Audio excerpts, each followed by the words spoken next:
오늘은 하나님의 은혜와 경고를 항상 기억하기라는 제목으로 하나님 말씀 나누겠습니다. 제가 요즘에 이제 영화 이렇게 찾아보다 보니까요, 임시완 주연의 스마트폰을 떨어뜨렸을 뿐인데 라는 그 영화 홍보 포스터가 이제 유독 전 관심을 좀 끌었습니다. 그래서 그 예고 영상을 보니까 스마트폰을 분실한 여자가 평범한 여성이죠. 근데 그것을 주운 남자로부터 위협을 당하는, 그래서 예고편만 보더라도 사실 좀 끔찍한 내용이었던 것 같은데요. 저는 요즘에 어떤 스마트폰에 대한 보안 문제, 그것이 어떻게 보면 큰 또 사회 문제로 이슈로 떠오르고 있다고 생각을 하는데요. 제가 과거에 이제 스마트폰 이전에 피처폰이라고 하죠. 저는 그걸 이제 쓸 때 사실은 이런 통신 정보들이 유출될 수도 있겠다, 이제 저는 그런 생각을 했었고요. 그래서 이것이 어떻게 보면 정보통신 범죄로도 이어질 수 있겠다는 생각을 했습니다. 그래서 제가 그 당시에 싸이월드가 많은 인기가 있었는데요. 제가 이제 거기에다가 그런 글도 좀 썼었습니다. 그래서 위험성을 좀 알린 것인데요. 그리고 이제 나중에 안드로이드 폰이죠. 이제 스마트폰을 제가 쓸 때도요, 해킹을 당해봤던 경험이 있어서 지금은 이제 그 안드로이드 폰보다는 또 아이폰이 조금 더 이제 보안이 좋은 것 같아서 이제 제가 바꾸게 됐습니다. 제가 이처럼 뭐 제 개인적인 경험이지만요, 뭐 저는 정보통신 유출이나 그 다음에 스마트폰 해킹 이런 위험성들을 제가 이제 생각을 하다 보니까요, 요즘에 이슈가 됐던 여성들이 N번방 사건이라고 하죠. 그렇게 해킹이나 정보통신 범죄로 이제 여성들이 성범죄에 노출돼서 이렇게 고통당하는 것을 보니까요, 제가 더 이렇게 기도하는 마음을 갖게 됐습니다. 그래서 제가 저희 교회가 그것들을 위해서 더 많이 기도하게 됐는데요. 아무래도 여성들이 남자들보다는 뭐 IT나 그 기기나 전자기기에 대해서 잘 모르고요, 또 사용하는, 이렇게 잘 알고 사용하는 경우는 또 많지 않다고 생각을 합니다. 그래서 제가 무엇보다 이제 이런 N번방과 같은 또 끔찍한 또 범죄들, 또 조직적인 범죄들 피해를 당하지 않도록 제가 알리고 기도하고 있는데요. 계속해서 기도해 주셨으면 좋겠습니다. 지난주에 제가 소개드렸던 또 스토킹 피해자 그 이채정 분이라는 분이요, 이번 주에 다시 연락을 주셨는데요. 그분이 저한테 주셨던 얘기도 그 스마트폰 이거 자기가 아무래도 해킹당하는 것 같은데 그런 이제 증상들을 말씀하셔서, 그냥 저는 보안 전문가는 아니지만 그냥 제가 아는 정보대로는 도움을 드렸습니다. 그리고 제가 네이버에 이제 설교 시간에도 나눴습니다만, 네이버에 이제 조직 스토킹 생명지킴이 카페에 이제 그분 글을 올리고요, 제가 인터넷 주소도 알려드리고 이렇게 보여드렸었는데요. 이제 그 글 보시고 너무 잘 써주셨다고, 감사하다고 이제 얘기해 주셨는데요. 근데 현재 어머니는 근데 돌아가셨다고 하더라고요. 그래서 권사님이셨는데 매일 새벽 기도하시고 자기가 그런 모습을 보면서 자랐는데, 제가 이분 보고 어머니처럼 꼭 예수님 믿으셔서 신앙생활 하셨으면 좋겠다고, 그리고 한번 또 자기가 주일 예배 때 시간 되면 들을 수 있으면 들으신다고 하셨었는데요. 오늘은 안 오셨네요. 예, 저는 어떤 교회든지 저는 그분이 믿음 생활하셔서 정말 많은 회복과 위로를 얻었으면 하는 마음입니다. 그래서 기도해 주셨으면 좋겠습니다. 이번 주 또 저희 교회에서 새롭게 개척하는 목사님이 계셨습니다. 그래서 저도 설립 예배를 갔었는데요. 제가 2021년 12월 4일날 이제 저희 교회도 설립 예배를 드렸습니다. 지금부터 이제 1년하고도 벌써 2개월 정도 이제 지났는데요. 저는 굉장히 힘든 시간이 많았는데 또 그동안 많은 은혜를 주셨다고 또 생각을 합니다. 아마 개척하는 목사님들, 저는 모두가 어려운 시기에 또 개척을 하고요, 또 이런 시기를 보내고 있지만 또 하나님이 또 많은 위로와 또 은혜를 주신다고 믿습니다. 제가 여기 개척을 하면서요, 저에게 주셨던 제일 큰 위로가, 하나님이 개척하면 무조건 3년 책임지신다고 공통적으로 그 말씀을 하시더라고요. 저는 왜 왜 3년인지만은 모르겠습니다만 제가 짐작하건데 하나님 뜻이 예, 짐작하건데 아마 그 3년 동안은 특별한 은혜, 특별한 돌보심을 아마 말도 안 되는 돌보심을 아마 경험했기 때문에 저한테 이제 그런 말씀 해주시지 않았을까 생각을 하는데요. 예, 물론 3년 이후에도 저는 정말 특별한 돌보심이 있었으면 좋겠습니다. 그래서 아멘. 말로 다 할 수 없는 아멘. 정말 하나님이 하셨다고밖에 고백할 수 없는 그런 은혜들을 계속 주시도록 기도해 주셨으면 감사하겠습니다. 아멘. 예, 오늘 이제 말라기서 말씀 마지막 말씀 나눌 텐데요. 오늘 말라기서 말씀은요, 구약의 마지막 책이지만요, 신약을 또 준비하는 말씀이기도 합니다. 그래서 어떤 의미에서는 이제 새로운 시작을 또 준비하는 책이기도 한데요. 그래서 저도 다음 주부터는 이제 새로운 마음으로 이제 구약은 끝나고요, 이제 신약 말씀을 나누려고 합니다. 그래서 또 기도해 주시길 부탁드립니다. 아멘. 오늘까지 이제 말라기서 말씀을 제가 묵상하면서 오늘 이스라엘 백성들의 모습, 또 한편으로는 또 저의 모습을 발견하기도 합니다. 때로는 저도 정말 답답하고 힘들 때 하나님께 이렇게 토로할 때가 있는데요. 이스라엘 백성들 하나님에 대해서 답답함들, 때로는 원망들 이렇게 기도하는데 놀라운 것은요, 저는 그 하나님이 응답을 해주시는 것이죠. 그래서 저는 동일하게 말씀을 계속 살피면서 지금도 하나님이 동일하게 저와 여러분의 기도에 저는 신실하게 응답하고 계신 줄 믿습니다. 아멘. 무엇보다 하나님은요, 우리의 작은 신음에도 정말 응답하시는 하나님이십니다. 우리가 그런 하나님이 또 우리 무엇보다 저와 여러분의 삶을 이번 한 주도 신실하게 또 인도해 주시기를 간절히 기도합니다. 아멘. 오늘도 나누고 싶은 오늘 교훈은요, 하나님의 은혜와 경고를 우리가 항상 기억하며 살아야 한다는 것입니다. 절 따라해 보겠습니다. 하나님의 은혜와 경고를 항상 기억하며 살아야 합니다. 네, 한 번 더 하겠습니다. 하나님의 은혜와 경고를 항상 기억하며 살아야 합니다. 네. 아멘. 우리 이스라엘 백성들 계속해서 하나님에 대해서 이제 질문하고 논쟁이 이어지죠. 언제 우리 사랑하셨습니까? 어떻게 우리가 주의 이름을 멸시했습니까? 어떻게 하나님의 제단을 우리가 더럽혔습니까? 어떻게 하나님 괴롭게 해드렸습니까? 어떻게 하나님께 돌아가야 한다고 말씀하십니까? 어떻게 우리가 주의 것을 훔쳤습니까? 이런 질문들이 이어졌는데요. 오늘도 계속해서 또 질문이 이어집니다. 우리 3장 13절에서 15절 말씀 읽었던 말씀인데 우리 다시 한번 읽어보겠습니다. 말라기서 3장 13절에서 15절 말씀도 같이 읽겠습니다. 시작. 너희가 이르노라 너희가 완악한 말로 나를 대적하고도 이르기를 우리가 무슨 말로 주를 대적하였나이까 하는도다. 이는 너희가 말하기를 하나님을 섬기는 것이 헛되니 만군의 여호와 앞에서 그 명령을 지키며 슬프게 행하는 것이 무엇이 유익하리요. 지금 우리는 교만한 자가 복되다 하며 악을 행하는 자가 번성하며 하나님을 시험하는 자가 화를 면한다 하노라 함이라. 아멘.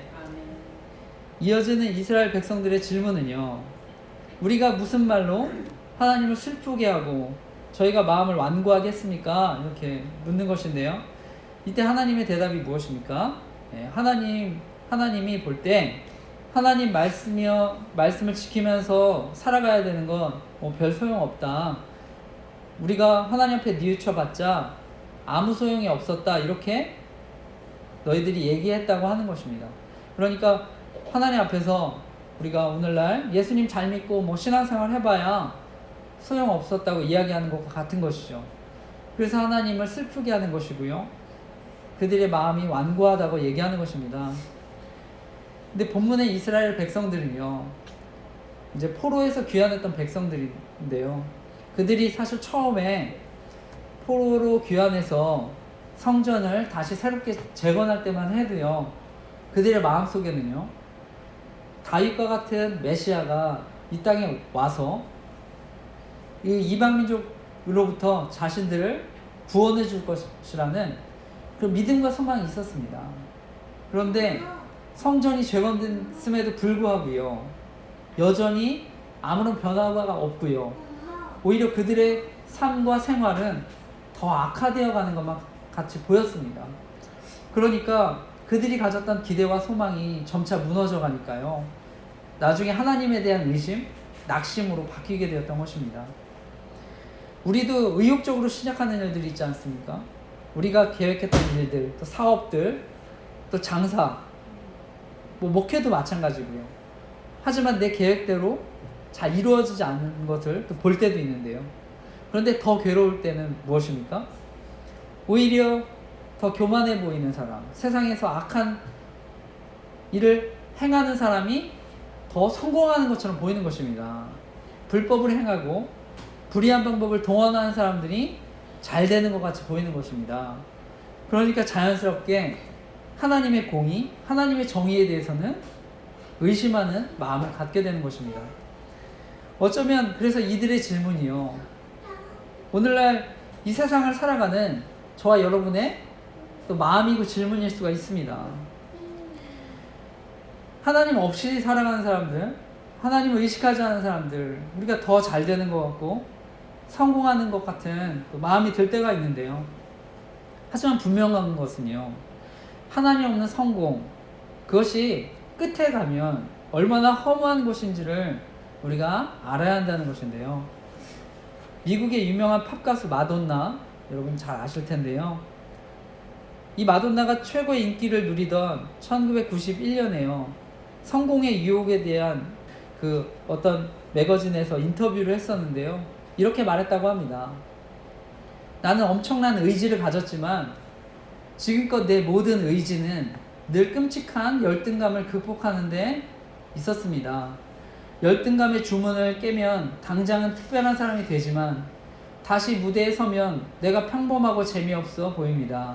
늘 그 반복입니다. 내가 살아갈 힘은 평범함에 대한 아찔한 두려움에서 옵니다. 그것이 늘 나를 몰아가고 또 몰아갑니다. 이미 대단한 존재가 되었음에도 여전히 내가 대단한 존재임을 증명해야 하기 때문입니다. 내 고민은 끝난 적이 없으며 아마 영영 끝나지 않을 것입니다. 이 마돈나에게 있어서 성공이란 것은요, 늘 자신의 중요성, 가치를 증명해야 되는 마약가루 같은 것이었던 것인데요. 한번 이렇게 성취를 느끼게 되면요, 잠깐 기쁨은 주지만 다시 사라지고, 그러니까 다시 복용해야 되는 마약과 같은 것이죠. 늘 자신을 증명해야 되는 것. 그러니까 그 성공해야 된다는 것이요, 기쁨이 아니라 두려움이었다고 고백하는 것입니다. 그런데 이러한 두려움은요, 오늘날 예수 그리스도를 믿지 않는 사람들, 특별히 복음을 모르는 저는 많은 사람들이 가지는 두려움이라고 믿습니다. 내가 어디서 왔는지 모르고요, 내가 왜 살아야 하는지, 내 삶의 진정한 목적과 가치를 모르기 때문에 살아가는 사람들, 저는 빠지는 두려움이라고 생각을 합니다. 그러니까 이 세상이 전부기 때문에요, 낙오되지 않으려고, 어떻게든 다른 사람보다 뒤처지지 않으려고 두려움 가운데 살아가는 것이죠. 저는 오늘날 많은 청년들이요, 뭐 의학이라든지 법학, 뭐 경영학, 금융 이런 분야에 지금 많이 이렇게 쏠리고 있다고 하는데요. 저는 한편으로 같은 마음이라고 생각을 합니다. 저는 앞으로도 그렇고 또 미래에도 많은 분들이 또 좋은 직장에서 또 촉망받는 분야에서 여전히 관심을 가지고 활약했으면 하는 마음입니다. 하지만 한편으로는요, 우리가 그 목적의식을 가지고 살았으면 하는 마음인데요. 제가 기사를 찾다 보니까요, 이제 지금도 많은 변화들이 있죠. 그래서 AI라고 하는, 또 요즘 빅데이터라고 하는 분야가 많은 사람들의 관심을 받고 있는데요. 맥킨지라는 곳에서 독일, 영국, 프랑스, 일본, 스페인, 중국, 인도 8개 국가 800개의 직업, 그 중에 2000개의 직무를 분석해서요, 보고서를 작성했는데요. 2030년까지 노동자들 1억 700명, 25%가 현재 직업을 그만두고 새 일자리를 아마 찾게 되는 직업 전환 상황이 이제 올 것이라고 또 이야기합니다. 그러니까 이제 앞으로 또 그런 시대가 이제 도래하는 것인데요.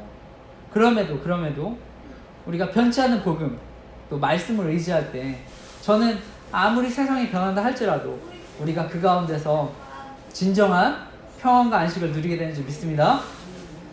저도 이제 개척을 준비하면서요. 이번 주 이제 개척하는 목사님도 계셨지만 전 두려움이 있었는데요.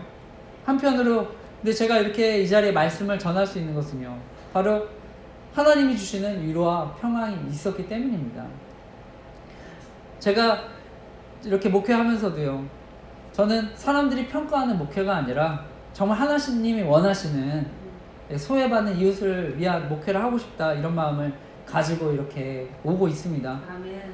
그래서 비록 작고 연약하지만 성경에 보면 서머나 교회, 빌라델비아 교회가 작고 연약하지만 핍박을 많이 받았거든요. 그런데 하나님께서 그들이 또 인내하고 끝까지 믿음을 지켰을 때 하나님의 칭찬을 그들이 듣습니다. 제가 이제 그것을 보면서요. 그런 교회를 이루고 싶은 마음으로 개척을 했는데요. 또 저를 위해서, 또 가정을 위해서 또 어떤 어려움이 있더라도 인내하고 하나님 앞에 흔들리지 않는 또 목회를 할 수 있도록 계속해서 기도를 부탁드립니다. 아멘. 네. 앞서 이스라엘 백성들 어떻게 보면 가짜 신들을 따라간 것이죠. 그런데 하나님을 괴롭게 하고도 내가 언제 하나님을 괴롭게 했냐고 묻는 것입니다. 하나님 그때 어떻게 대답하십니까? 말라기서 3장 16절 말씀입니다. 우리 말라기서 3장 16절 말씀도 이어서 읽어보겠습니다. 시작. 그때 여호와를 경외하는 자들이 피차에 말하매 여호와께서 그것을 분명히 들으시고 여호와를 경외하는 자와 그 이름을 존중히 여기는 자를 위하여 여호와 앞에 있는 기념책에 기록하셨느니라. 아멘. 오늘 말씀을 보면은요, 하나님의 마음을 슬프게 하는 사람도 있지만 반대로 하나님의 기쁨이 되는 사람이 있다고 말씀합니다. 바로 하나님을 두려워하고 하나님 말씀에 반응하는 사람들이 있다고 하시는 것인데요. 아무리 시대가 어두운 시대라고 하더라도요, 아무리 사람들이 예배를 가볍게 여기는 시대라고 하더라도요, 또 이 당시에도 이방신과 통혼하고 우상을 섬기는 가운데 있더라도 또 11조와 헌물을 또 드리지 않는 시대에도 하나님을 경외하는 사람들은 또 있다고 말씀하는 것입니다. 하나님을 경외하고 하나님 존중히 여기는 사람들, 그렇기 때문에 하나님이 그들의 기도를 들으신다고 말씀하십니다. 우리가 기도할 때요, 저는 하나님이 너무 감사한 것은요, 제가 처한 상황 A부터 Z까지 1에서 100까지 일일이 이렇게 단계적으로 설명하지 않더라도요, 때론 저희가 하나님 앞에 하나님 아버지 이렇게 부르짖으면요, 하나님이 응답해 주시는 것들을 많이 경험합니다. 그래서 저는요, 기도할 때 그냥 제일 많이 하는 기도가 아버지입니다. 아버지 마음을 담아서. 그러면 저의 부르짖음과 탄식, 또 마찬가지로 저와 여러분의 기도, 하나님 아버지시기 때문에 또 들으신 줄 믿습니다. 그래서 말씀 들으시는 분들 가운데 저는 설교를 통해서도 기도하기 어렵다, 내가 하나님 앞에 나아가기 어렵다 하시는 분들 계실 수 있는데, 저는 학생부 섬기면서도요, 청년들한테 여러분 기도하기 어려우면 그냥 아버지라고 부르짖고 여러분 마음을 다 담으십시오. 하나님 다 들으십니다. 제가 이렇게 늘 얘기하는데요. 우리 때론 예수님 또 처음 믿고 내가 하나님의 이 예배 자리가 혹시 나오기가 불편하고 두려운 분들 계신다면 아버지라고 부르짖고 또 하나님 앞에 나오시기를 간절히 기도합니다. 아멘. 우리 성경을 보게 되면은요, 특별히 하나님께서 부르짖을 때 반드시 응답하신다고, 그 부르짖음에 듣는다고 하는 바로 그 대상이 있습니다. 바로 그들이 소외되고 연약한 이웃입니다.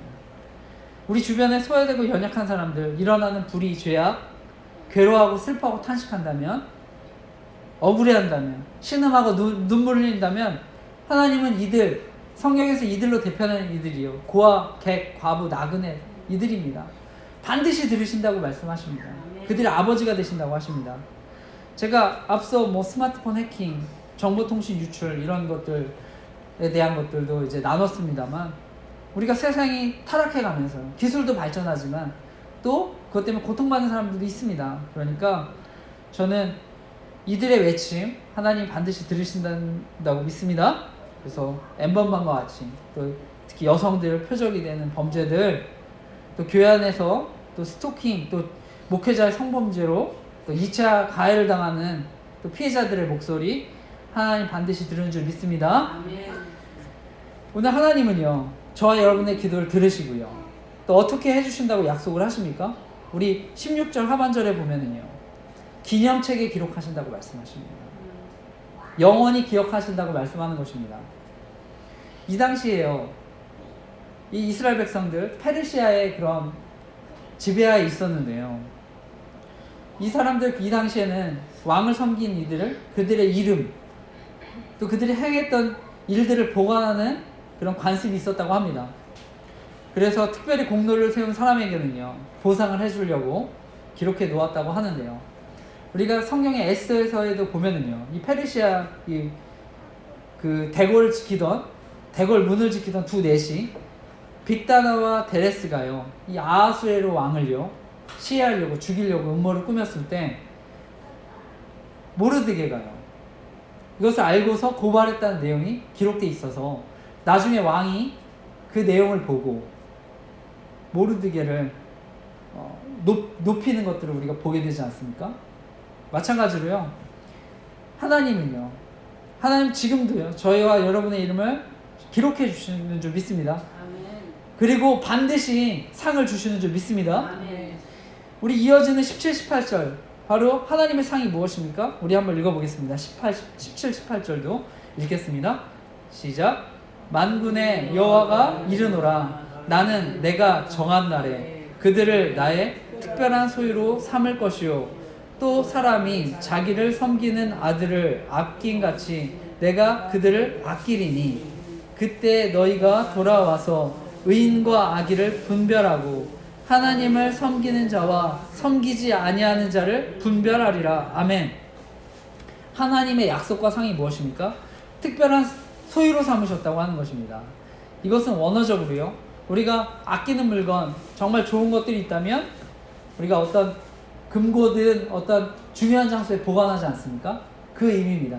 하나님은 그렇게 보관하신다고 말씀하십니다. 하나님의 이름을 경외하는 자, 존중히 여기는 사람, 하나님께서 특별히 보관하시는데요, 저는 뭐 물건도 마찬가지지만 우리 가장 아끼는 것들이 무엇이 있습니까? 그것이 사람이라고 한다면 바로 자녀들 아니겠습니까? 자녀를 아끼는 것 같이, 오늘 보니까 그 아들을 아낀 같이 이렇게 말씀하시는데요, 그렇게 아껴주신다고 말씀하는 것입니다. 하지만 반대로 하나님을 섬기지 않는, 또 그들은 하나님을 대적하는 이들, 악을 행하는 자들 구별하신다고 하십니다. 우리 4장 1절입니다. 이어서 4장 1절도 읽어보겠습니다. 4장 1절 읽겠습니다. 시작. 만군의 여호와가 이르노라. 보라, 용광로 불같은 날이 이르리니 교만한 자와 악을 행하는 자는 다 지푸라기 같을 것이라.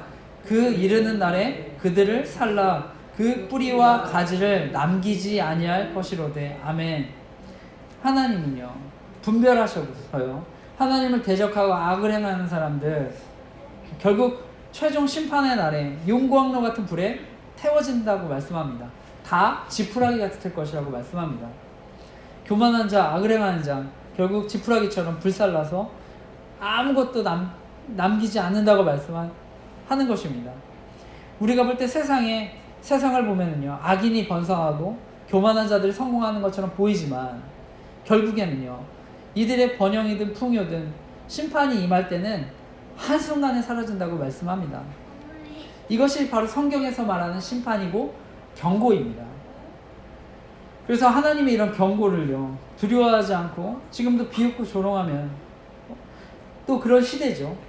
이것이 어떻게 보면 과거에도 있었던 심판의 시대의 동일한 현상이었는데요, 여전히 성경은요, 제가 오늘 말씀의 제목도 마찬가지지만 은혜, 또 하나님의 심판을 또 여전히 계속 경고하는 줄 믿습니다. 그래서 반드시 하나님의 때에 은혜도 주시지만 심판 반드시 이루어진 줄 믿습니다. 우리가 이어서 보면 바로 그 심판의 때, 그때는요 하나님의 공의로운 해가 떠오르는 때입니다. 공의가 떠오르는 때입니다.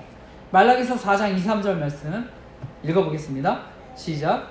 내 이름을 경외하는 너희에게는 공의로운 해가 떠올라서 치료하는 광선을 비추리니 너희가 나가서 외양간에서 나온 송아지같이 뛰리라.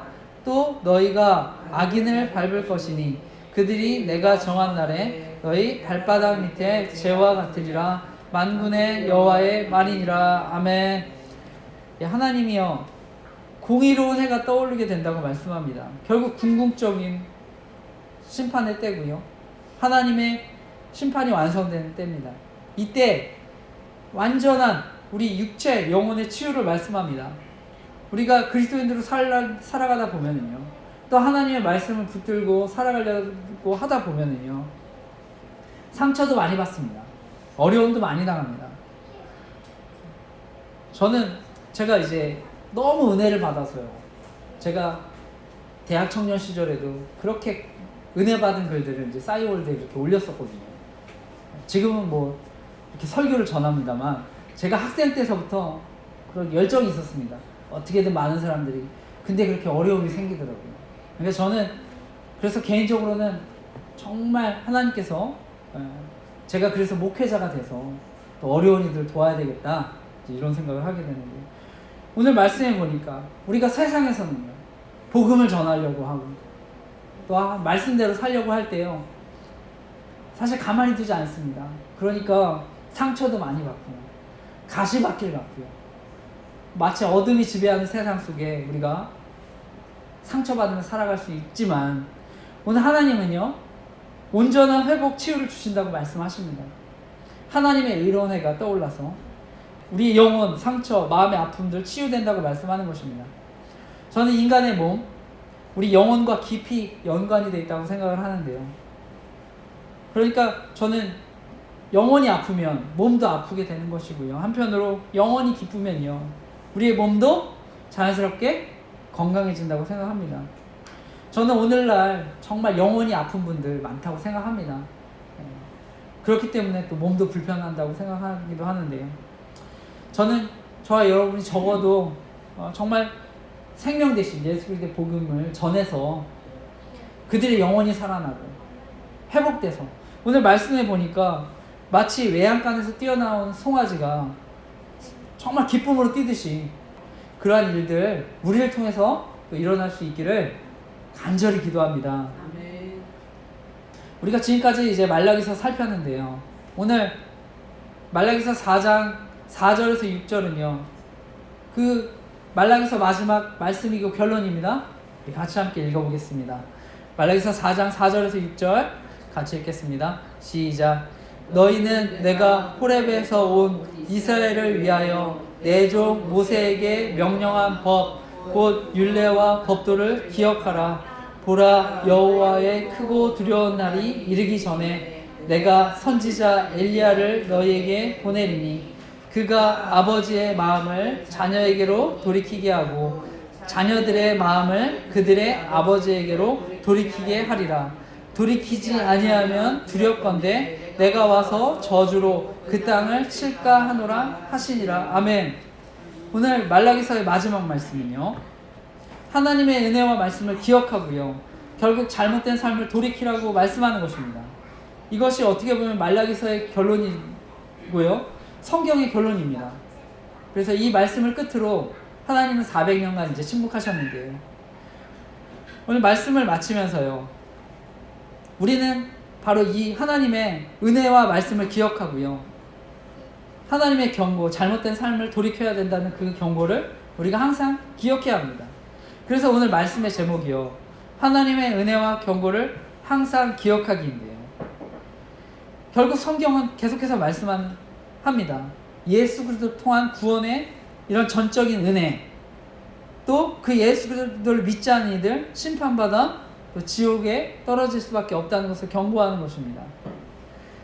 우리가 말라기서 말씀을 살폈습니다만 우리 말라기서에 보면 5, 6절에 엘리야 선지자를 보내주신다고 말씀합니다. 바로 엘리야 선지자와 같은 마음, 우리가 이 마음을 가진 세례 요한을 하나님이 앞서 보내주셨는데요. 바라기는 저와 여러분이요, 정말 이 시대의 세례 요한과 같이, 그래서 아버지의 마음을 자녀에게로 돌이키게 하고요, 자녀들의 마음을 아버지께로 돌이키게 하는, 그래서 결국 사람들로 하여금 영원한 생명과 축복을 받게 하는 그런 은혜의 복음을 전하는 삶을 우리가 살아가는 저와 여러분 되시기를 간절히 기도하고 축복합니다. 아멘.